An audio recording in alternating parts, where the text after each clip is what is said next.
Hello साथीहरू, Radhe Radhe, good morning. म चाहिँ साथीहरू बिहान उठेर नुहाइधुवाइ गरेर एकदम फ्रेस भएर चाहिँ सधैँ पूजा गर्ने गर्छु।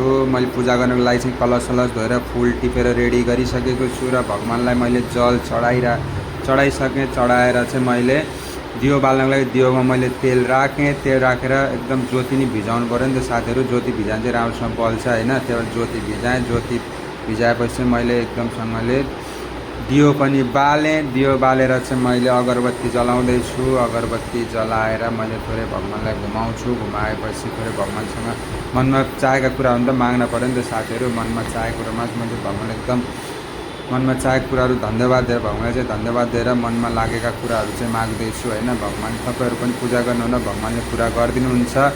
र भगवान्लाई पूजा गरेर फुलसुल चढाएँ। फुलसुल चढाएपछि मनमा लागेको कुराहरू मागेर मैले भगवान्को दर्शन गरेँ। र त्यसपछि बाहिर गएर सूर्य भगवान्को लागि पनि जल चढाएँ है साथीहरू। म चाहिँ डेली चढाउँछु सूर्य भगवान्लाई जल। सूर्य भगवान्लाई चाहिँ जल चढाउनुपर्छ साथीहरू। र सूर्य भगवान्को पनि थोरै दर्शन गरेँ।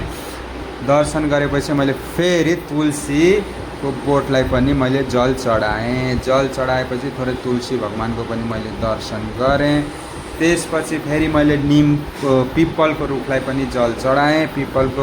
पिपल भगवान्को पनि मैले थोरै दर्शन गरेँ।